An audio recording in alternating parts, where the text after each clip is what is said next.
население нашей республики по последним данным составляет более 240 тысяч. Да? Но мы знаем с вами, что в данную категорию нашего населения входят разные группы. И одна из групп – это лица с ограниченными возможностями здоровья. По последним данным, инвалидов Отечественной войны народа Абхазии 2742 человека. Вообще инвалидов 3800, детей 748. Хочу обратить ваше внимание, что эта группа людей составляет до 10% нашего сообщества. Как бы мы ни называли это лицо, лицо с ограниченными возможностями здоровья, инвалид, лица с особыми потребностями, как бы мы его ни называли, в любом случае это та группа, которая требует от нас особого внимания. Что значит особое внимание?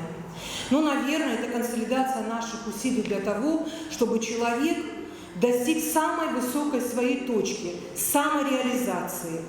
Какой бы он ни был нации, какой бы ни был религии, вероисповедания, какой бы он ни имел опыт работы, любой человек всегда хочет реализоваться как личность. Поэтому, на мой взгляд, мы должны рассматривать эту категорию достаточно глубоко и создавать условия для того, чтобы она достигла этого эффекта. Конечно, нужно отметить, нехорошо сравнивать, но все-таки я этот метод буду сейчас использовать. В отличие от многих других стран, Абхазия, Россия, у нас есть другие истоки. Какие? Гуманные. Никогда к этой категории людей на территории наших государств не относились негативно. Если мы сейчас с вами обратим внимание на существующие классификации, то всегда говорят о том, что первый этап – это агрессия, нетерпимость. Не было такого у нас никогда. У нас никогда не было агрессии по отношению к людям с нарушениями в развитии. Но это не говорит о том, что мы с вами достигли результата. В отличие от многих других стран, мы стоим с вами всего лишь на 4-м предпоследнем этапе. А самый последний этап – это этап самореализации. Генезис отношения к инвалидам прошел путь от уничтожения к социальной интеграции. Да, вначале это были религиозные взгляды, медицинское сопровождение, но суть всего – это социальная сфера. Ну, вопрос. Конечно, группы инвалидов по инвалидности, 3 группы мы с вами это знаем, и все по-разному могут участвовать в самореализации, но есть те люди, которые пытаются это сделать. И наша задача – это поддержать. Что значит это сделать? Социальное предпринимательство, о котором сегодня уже говорили, несколько раз затрагивали этот термин, оно, конечно, присутствует в нашей жизни с конца 19-го, начала 20-го столетия, но в отношении законодательных вопросов, нормативно-правового регулирования и включения сообщества не более 20 лет. Это очень молодой опыт. Да, конечно, есть некоторый отрыв между государственными стандартами и социальной практикой, практикой общества, но вот наша задача это объединить. Вы знаете, что пандемия нанесла серьезный ущерб, но в ней был очень хороший плюс. Какой? Она укрепила онлайн-связи. Почему вдруг перешла к этому вопросу?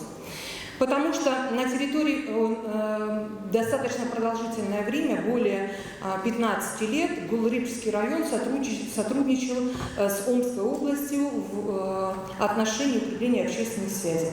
А во время пандемии организация российских соотечественников, которые здесь работают в лице Пицевич, Пигарь, Романенко, ваши покорные слуги, мы решили все-таки активизировать эту работу. И что мы сделали? Мы в режиме онлайн начали работу, совместные круглые столы и консультации с представителями Омской области, которые являются ведущими в сфере социального предпринимательства Российской Федерации. Нам было интересно понять, как это происходит. Для нас это было очень ново, непонятно.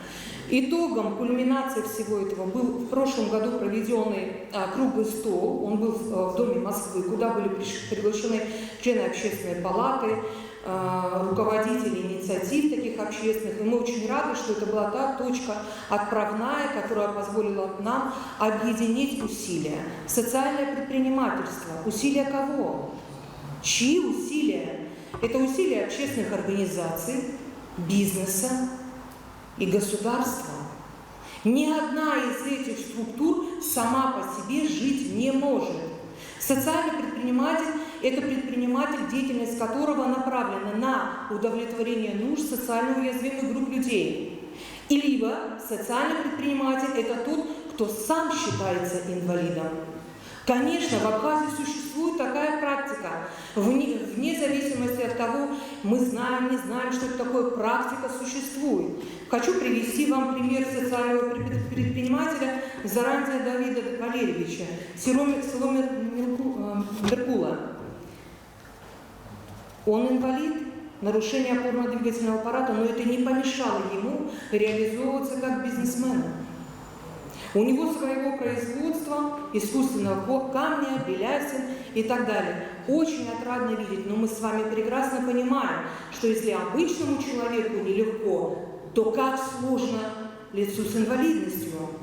Что мы можем сделать? Мы должны создать условия для того, чтобы социальный предприниматель чувствовал себя более комфортно и устойчиво. В первую очередь нужно дорабатывать нормативно-правовую базу.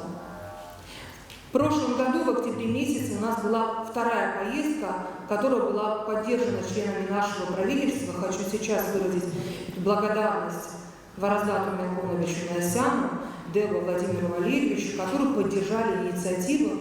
И в качестве делегатов мы были отправлены на форум.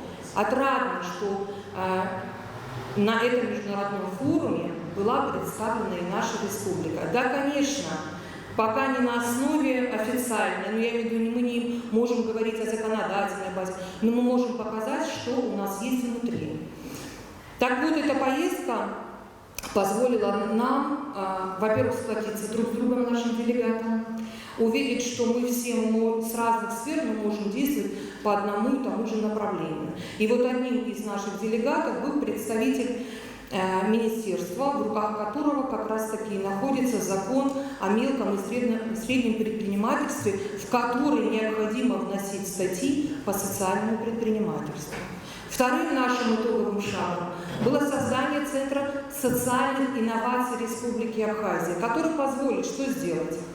Объединить социальных предпринимателей, создать единую базу социального предпринимательства и использовать имеющиеся ресурсы, которые сейчас у нас создаются в виде грантов, поддержек и так далее, для обучения социальному предпринимательству. Потому что инициатива, самореализация – это хорошо, но надо знать как.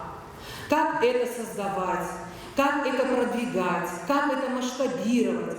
И вот мы очень надеемся, что эти направления будут поддержаны и вами как сообществом, представителями власти наших структур.